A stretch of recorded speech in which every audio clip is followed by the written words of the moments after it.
Hello, everybody, and welcome to the entertainment headquarters, and welcome to the entertainment headquarters, and welcome to the Retro Classic Movie Show. This is the show on the channel where me, my amazing co-host, Mr. DJ Anubis, do a monthly film to film anywhere from the 1970s up to the early 2000s. And this month it was my good friend DJ Anubis's pick, and he picked Miss 45. So He's wanted to go to 47. yeah, I was gonna say 47. I've been saying 47 all week, and I must have been corrected about 20,000 times. It's Ms. 45, not 47. I don't know why I've got 47 in my mind, but for whatever reason, I have it in my mind. But Ms. 45. So, what is your reasoning for this pick? Just mainly it's been a while since I've seen it. It's become like a cult classic, but obviously it's one of those films where initially it wasn't really received all that well, but as I said, it became a cult classic with a lot of people. I saw it a while back, figured, well, you know what, let's go and check this out. And I kind of figured you hadn't seen it before, so I figured I'd throw something at you that maybe you haven't seen, just to kind of see how you feel about it and all that good stuff. Yeah, well, it was an interesting watch. When I first started watching it, like obviously it goes right into things fairly quickly, and as it progresses, I didn't know the direction it was going to go in or how I was going to feel about it. And in the end, I was like, I still had mixed opinions and feelings, which I think sometimes when a film does that, it's a good thing because it keeps you thinking, it keeps you, your mind working on like things that are going on. So that for me was a positive when it come to this film. So let's get into it. Ms. 45, not Ms. 47. I don't know what the fuck 47 is. But Agent 47. yes, Ms. 45, initially released internationally as Angel of Vengeance, is a 1981 American neo-noir exploitation thriller film directed by Abel Ferreira and starring Zoe Tamerlese, inspired by films such as Thriller, A Cruel Picture, 1973, Death Wish, 1974, and Taxi Driver, 1976. The film is a rape and revenge story about Thana, a mute woman who becomes a spree killer after she is raped twice in one day when going home from work. Now, with that plot, though, the first rape, you can clearly see what's going on, but I didn't realize it happened the second time because it happened quite fast. Mhm. I just thought someone broke into our home and basically initially just was trying to ransack the place and rob the place because he was asking for money. Mhm. And obviously, she got the upper hand and ended up killing him. But Yeah, obviously, so this does have a lot of similarities to Death Wish. However, one thing you will notice for anyone who's ever watched this or going to watch it is that it does move quite fast. So that's sort of its problem, because mm, it's moving just a tad bit too fast. So to the point that you really have to kind of keep up with everything that's going on. But yeah, so she works for this like fashion designer. Um, and she's mute, so she doesn't talk, but she's very sweet. And people at the that's the lead guy, that's the designer. They all love her. She's a really nice gal. But you can kind of tell early on, like when she's following the other two girls down the street, a lot of cat calling, a lot of guys, sexist pigs, calling out and stuff. And of course, she ends yeah, up getting thrown into an alley, raped. Then by the time she gets back to her apartment, she finds that there's another dude there that's robbing her. But then he has this moment where you're like, is he actually going to care about her? Because he's like, what happened to you? Because he doesn't really understand that she's mute. But then he realizes that she's been assaulted, and he just decides he's going to assault her too. And I'm like, Jesus Christ. yeah. Oh, Yeah, but this is the initial rapist, who's wearing That's like a also your mask. director there. Yeah, it's also. I was just about to say that's the director Abel Ferreira, who also directed the film. He plays the initial rapist. Um, but that mask and everything, it reminds me of like that scene in, is it The Dark Knight? You know, where you Yeah. had all like the bank robbers, and one of them's the Joker mask, and well, he Yep. takes the mask off and he's revealed to be the Joker. That mask reminds me of those bank robbers from that particular scene in A Dark Knight. So I wonder if some of this movie could have potentially inspired some scenery in The Dark Knight, especially Or when yeah, the looking at the makeup mask. too. Yeah. Yeah, and the makeup, 100%. And like you say, it could, because it is a cult classic now, maybe it's gained enough following that people have seen it and it's inspired them to do certain things within modern day Hollywood. But like you say, she's a seamstress in the working for this fashion designer who's like, he, he came across to me initially at the beginning is just one of those, pompous prick bosses who basically he's a fashion designer. He treats the seamstresses really well, but everyone else in his employment he treats terribly. But then you realize why he's treating them all kindly, because he's basically trying to get into the underwear, he's trying to Hmm. get into the knickers basically, and obviously he's taking a liking to her, Thana, and she's just totally oblivious of all. She's very nice, like you say, she's a mute girl, and she's just going about her daily business when this tragedy happens, and she ends up obviously getting the upper hand and killing the second rapist. In Yeah. The other thing is too that should be noted is that when she did this film, she was only 17 years old at the time. Wow, Yeah. wow, yeah, and the actress who plays her, who is Zoe Tamaris, she actually died quite young. She died at only 37-year-old of I think it was a cocaine overdose. Yeah. Like, so Yeah, apparently she was initially hooked on heroin and got over mhm, that, but then Coke took over that habit and that just unfortunately took her life, unfortunately. yeah, it's tragic. But the great thing I notice about this film, for its time, it is kind of dated in terms of like how it portrays men in this movie. All the men that are seen and portrayed in this movie are basically sexist pigs. Yeah. They're all like, womanizing, they all see women as sexual objects. And obviously, after the initial kill of the second rapist, um, she then obviously she's panicking. She's in her apartment. She then tries to cut his body up into pieces, and she throws some of the body part in her cupboard or in the fridge. She's then walking around with bags with body parts, and she's disposing them around the city. And there's this one part where, because she got managed to get the gun off the second rapist, she gets the gun and she shot him with his own gun.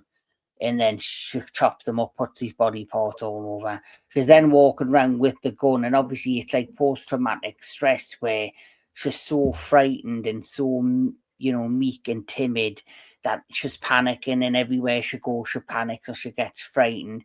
And then there's an initial scene where you see this guy outside some store who's just hollering at women, trying to chat women up. She gets out of a cab, and she crosses the street, and he looks at her and goes, I'm gonna, try and get this girl, like chat this girl up. I see where I can go. She kind of drops the bag. He picks the bag up and he follows her, but then obviously she's panicking and meek and like frightened that he's about to hurt her. So she turns and boom, she shoots him with a gun. Yeah, so you kind of hit the nail on the head in terms of like what the movie's really kind of about. And it really deals with her PTSD, with the Yeah, trauma, which she never gets help for. Now, again, the things I kind of don't like about the film is one, again, you don't allow the story to breathe. It's running too fast. Mm-hmm. But the other thing is that you said it again. Every single fucking dude in this movie sucks balls. There isn't one dude that's going to be like, hey, you're a really sweet girl. Try to be nice to her or anything. It's like every fucking dude is like a piece of trash. Yeah, like I say, for its time, it's meant to be like it's a mixture of a revenge flick, a female empowerment flick, but then it's also I hate men flick. Yeah. It's like there's no, like you see, there's not one man that they introduce throughout the cast who has any redeeming qualities. And that's the thing that would affect the movie because for me, now keep in mind, she at the end, we'll eventually get there, but she really doesn't care if you're good or bad. And we're going to talk some about that. But still, I would have liked to see at least one dude who she came across, even if he ends up dying by her hand. I would have liked to see one dude that says, try to somehow redeem men in her eyes and just doesn't, he fails to do it. But we just never get that type of character. Every single one is just fucking trash. Mm-hmm. Yeah. Like you see, I go from this meek woman who's been through a traumatic experience to then I turn it into like a badass. Yep. But, yeah, she's gone full Charles Bronson here. Yeah, she's but this is where my issues here with Charles Bronson. It was like he had redeeming qualities. You knew his reasoning for being the way he was. Yeah. And doing the things he's doing. I understand this woman was brutally raped, not once but twice. She got revenge in the first rape by murdering and killing the guy. Yeah. The only thing that I didn't understand with it being like a revenge and like empowerment film and a woman that's battling a post-traumatic, stress of the incident, they never picked up the story again with the first initial rapist. Correct. So, for me, I would have liked to see her go through that and go through some sort of turbulence. And then she builds herself back up. But then, like you see, she does find a good man that kind of, she now sees the good in men, but she still can't get over it until she ends the last part of what Icke now, which is to find the initial first rapist and murderer, Right. or at least get a number. For me, that would have made sense. But once you get past, killing the second man, she then gets like a hunger for it. It like becomes like this, like not an addiction, but it becomes this thing that's empowering her. It's her way of dealing with it. Yeah, and I would have liked to see and that's a great point. So I would like to see a remake or reboot of this because you can actually make a really good movie out of this. I would have liked to see where there's a moment about midway through where there's this military veteran guy who just got dumped by his girlfriend. He's in a bar drinking and she's listening into what he's talking about. She ends up following him out. Yes. And so she ends up following him out to a bench in the park and she goes to shoot him, but the gun jams. Now, this guy, he takes the gun from her and you think, oh, fuck, she's screwed. But he unjams it and then just shoots himself. And again, that's dealing with his part of his PTSD from war. But in another scenario, like another reboot or a remake of this, I would take our girl, whoever the actress might be that's playing her, let's just say Anna de Armas for fun. And just have her initially go to kill him, but then when that scene happens, she stops him from killing himself. And then you can kind of have that good moment where the guy is sort of redeemable to her in her eyes, and then just kind of go with your plot with how, as you said, even by the end of it, even if she sort of starts building this like little friendship relationship with this former vet, she finally figures out that I need to go find that first rapist and take care of business. So then that can be like a whole other thing that sets up a whole sequel of movies. Yeah. So you can do a lot with this plot. It's just that this particular film was very fast moving. Yeah. In this part of it I really enjoy, and this part of it that I didn't enjoy. For example, once she kills the second guy who's like an innocent guy. Yes, you don't know. He might have ended up being a good guy. You don't know. He might, when he was trying to give her her bag back, but she kills him out of fright and out of nervousness and because of what she's went through. After the second killing, like you say, she then turns into like a female like assassin. She's deliberately going out for people to kill. Yeah. So she's at one point she's watching this lovely couple. Yep. Who like the girlfriend's like a waitress in a Chinese restaurant. He kisses his girlfriend goodbye when she's going into work, and then she initially follows him to go to kill him, and he's done nothing wrong. He's just literally walked his girlfriend to work. There's the other guy who was very much a sleaze bag, who was the photographer, who was basically going to take her back, smoke some pot, get her naked, do the deed, and dump her out. As soon as she gets up into the elevator shaft, into his studio, bang, she turns and blows him away. Yes, he's a scumbag. Yes, he's a douche, but did he deserve to die? That's another question. Well, yeah, I mean that's the thing that I kind of struggle with a little bit is because even by the time we get to that like final party, she's just aiming for any guy. She doesn't even care who it is, how good or bad they are. She just loses it, and I get it because the movie wants us to focus on her trauma, but it's also a bit.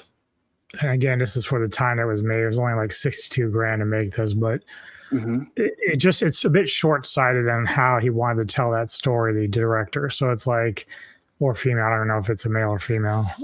Abel. It's a male. The male. So, I don't know. He plays the first rapist. Yeah. So I don't know like what his ultimate goal was with it. Obviously, it was going to be female empowerment, but the way that he laid it out was a bit too generic, I guess, at the time. Because, like you said, Death Wish at least has some thought behind it about the script and how the character of Kersey is going to be relayed to the audience.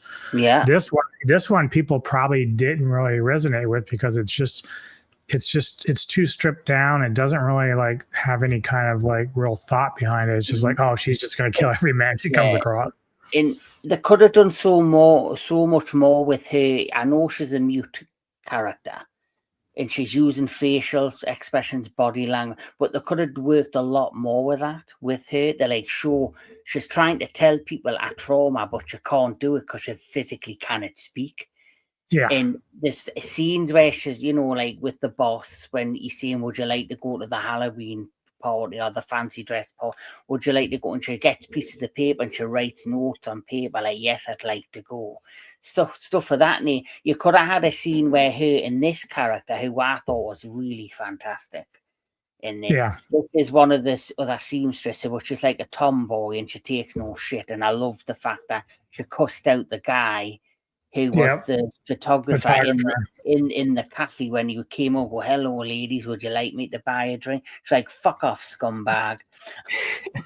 I'll absolutely loved her. I would have loved a scene where she notices something in Thena and she can see there's something wrong with her, and the two of them could have sat down at a table and she's trying to explain stuff like, I've been through trauma myself, I've got things going on in my life, and Thena has a connection with that, and she goes, what's wrong? And they could have had a scene where Thena's got tears in her eyes and she's starting to write down on paper, I was raped or something. And she goes to hand the paper over, but then she scrunches it up or she scribbles it out and then hides it in the bin because she just can't bring herself to do it. Even that would have maybe initially delivered some more sympathy towards the character. Yeah. I mean, definitely, because, again, like you said, the other girl, Lori, is a very strong woman. She doesn't put up with shit. Now, granted, she, whether or not she ever had to endure what Thena did, we don't know because there's no backstory with Lori, but you would think, because there is the moment at the end where Thena's shooting up the party, and it's actually Lori that stops her, and that's I love the whole idea behind the nun and everything. That's a really cool thing to use. But it's Nice. really Lori that stops her in the end. And then when she turns to shoot Lori because she thinks it's a guy who stabbed her, she says sister. Now that shows you that she never wanted to hurt women. Like she was definitely just anti-male. And so it was kind of surprising too, because again, with all the trauma she had, you would think that even being backstabbed literally Mm-hmm. would have had her shoot Lori, but because she was her friend and all this, she just Yeah. didn't, and she ended up dying. Yeah, like so the setup for what you've explained is the boss. There's a scene where they're in the fashion house where they look across from the window and there's literally a secretary lying on top of a boss riding him in his office and the whole world can see it. And this is where her boss, the fashion designer, basically says, "Would you like to go to the party with me?" But you can tell he's got an ulterior motive. And she goes, yes. And you can clearly tell she's just looking at this guy as scum. She wants to hurt him. And there's like this subplot with the nosy landlady who, keeps interfering, keeps Dog. knocking on her door, keeps going into her apartment, opening her up. And uh, also, she's got a dog called Phil who keeps sniffing the apartment, can clearly smell like part of the dead body from the first initial rapist. In this scene, I thought, you dare do this and we're done. This scene, where I generally thought she decided to take the dog for a walk and ties it to that metal rod sticking out of the ocean, and you initially think, oh, she's going to kill the dog, but it basically cuts away from that scene, so you don't initially know if the dog is dead or not. And then, of Yeah. course, there's the nosy neighbor, and this led to when she's getting ready to go to the party, dressed as the nun, the nosy neighbor who's adamant something's terrible's happened to our dog. She then discovers the decapitated rapist, Yep. which then obviously the next scene with her is basically she's rang the police on her because now she's been discovered. But by the time that's happened, she's now fully dressed in the nun costume at this Halloween party. Uh, the boss takes her upstairs when everyone's dancing to this music, and then next thing you know, you hear gunshots, which, you know, the post-traumatic stress, she's clearly just in this mental state. Everyone starts panicking. They go to rush to the stairs when she comes down the stairs with the gun, and she then starts aiming. But like you say, the only target she's hitting is all the men that's a part of this party. And that is, like you see, when Laurie turns, when she's got her back to her and stabs her in the back. And she turns, she says sister, and then it's never really shown anything other than that. You just assume she's died. Yeah. And this is where something else happens right at the end when the credits are about to roll. The neighbour sitting in the house when all of a sudden the dog comes up the stairs and stands at the front of the door of her apartment, and then the credits roll. So she didn't initially kill the dog. So she didn't hate male dogs, at least. Right. So Yeah. It just, again, we talked about like just, the way that this movie runs, it just runs so fast that it's hard. I wouldn't say hard, but it just you don't want it. You want it to breathe a little bit and allow mhm, things to kind of like just simmer and kind mhm, of grow the characters, because you just don't really get a lot of the background of anybody really. Even our lead, we don't know much about her outside of the fact that she's mutant and all of a sudden dealing with all this trauma. mhm. So that's the only unfortunate thing about Yeah, the way this movie goes yeah, along. yeah. It's. I respect the plot. I can respect what the director tried to do, but I just feel it's like the weakest part is his character building. Like, he wanted it to traumatize you with a situation of one woman being raped by two men in one day, and initially going out to confront post-traumatic stress trauma and find a way to deal with it, and then maybe go out and find people who are causing harm to others. But then it kind of, you don't get a chance to fully develop that or fully take it in or fully appreciate it because something else happens so fast. Okay. Like you say, after she went to go kill the guy who was taking his girlfriend to work in the initial restaurant, she then walks to the park. And you get these, park at night where no woman should go after night, and then she just goes around and kills all the gangsters in the Yep. park, and then she hitches a ride with some Arab businessman, and then she kills his driver and him in the back of the car. And it was just, you just didn't have a chance to take it all in or to fully digest it. Yep. Yeah, that's the thing. Because like again, like I said, I would love to see this kind of rebooted because the story itself is good, and especially in this modern age where Me Too and all that's happened, you'd think they'd be biting at the chomps to do something like this. But the story overall just needs to be more thought out and the better groundwork laid for your characters because this particular movie just runs so fast that like it can have enjoyable moments and there are some great cinematographical shots, but overall it runs so fast that you're just, if you blink, you're missing something.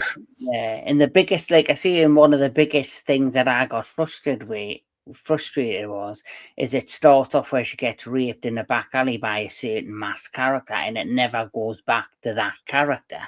It should have, it should have picked up, or if they had any intent to make this a two-parter, they could have done the second part with her going after the first rapist, but it just seems to just get dropped. And I don't know if that was deliberate or if there was things behind the scenes that make this happen. But you talk about films like Death Wish and all that. There is a film that came out, I can't remember, about probably maybe 2010, 12, with Jodie Foster, where her husband got killed in a back alley in like Times Square or something, and she goes after them. She goes after the gang that killed her husband. And this reminds me of that, but that film was done a lot more better with Jodie Foster. Can't remember the initial name of it, but this has similar vibes to that, but that one was paced out a lot more. Yeah. Mm-hmm. So, in all, your final thought on MS.45? Look, I would still recommend people check it out. I mean, it does have some redeeming qualities just in terms of it is a cold film. Like you said, we know what the director was trying to achieve with it. But now kind of looking back at it, like it is very dated. It does need an upgrade. It does need to be upgraded. There's a lot of fantastic actresses now that you can use for the roles in this. And I would go and because obviously, again, the director wanted us to understand that the biggest problem that Thana was facing was her trauma. We know that throughout the entire film. This is what she's dealing with. Yeah. So, but he doesn't really go into a lot of explaining it and trying to have her deal with it. All he's doing is saying, "Hey, she's gone crazy. She's just killing a bunch of men." Like we know that's going to happen, but we need more meat to the story. And so, I don't know if they'll ever remake it, but it'll be nice if they did. But as it stands, again, I would say people check it out, but it's not a film I'm going to revisit too often. So I'm going to give it like a 5 out of 10. It's about average for me. Yeah, I'm right there with you. 5 out of 10 for me. And my final thoughts are, I can understand the story. I understood what the director was trying to do with this particular film. I just think it needed to be mapped out better. And I think I would have really appreciated if they give more. I understood the character was mute, and that makes it even more difficult for them to like express the character's emotions and feeling. But I wish they went more with it. Like I say, explain the fair scene with the character Lauren, where she initially goes to tell her something, but then she chooses not to because she's frightened of what she thinks and she's embarrassed of what's happened to her. These are real emotions you would probably feel or want to express during something traumatic like this, and you don't feel that with the character. I just felt like a very tainted woman who just hated men by the end of it. and every man was a target. Like you say, it would have been nice if they added a guy who had redeemable qualities instead of just all them being dickheads and jerks. But I'm probably like you. I'll probably visit this like once in a while, once in a blue moon, if it was ever on. It's something I would probably want to revisit myself. Yeah, it just needs more, unfortunately, but it's fine for for a once in a while viewing, or even if you just want to check it out for the first time. Now, there are some people that probably really love this film, but we are a bit more skeptical about some of the stuff that we watch. So, yeah. Well, the thing is, everyone's got an opinion, and we're all entitled to an opinion. So, there's people there's probably movies out there I absolutely adore that people cannot stand. But hey ho, that's the way the world goes. So that has been your pick, an interesting choice, and it was nice to view something I haven't seen before. But the next time we get together for the Retro Classic Movie Show, we're going to be talking about this film.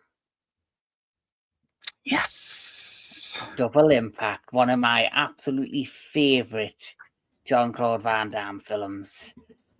Good film. Good film. I absolutely love it. I've never seen this for a good 8-9 years plus. Yeah, I'm thinking. So I cannot wait in a long time.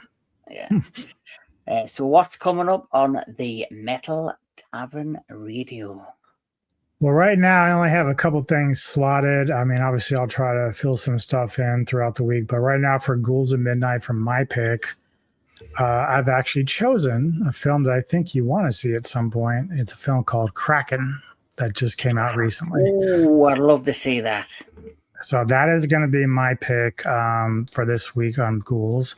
And then on Friday, I'm getting together with Thrash Pondo Ponds, and we are going to do another Vintage Cult Cinema, which I'll be going back to revisit The Devils with Oliver Reed and Vanessa Redgrave. So, that'll be cool. Yes. Yeah.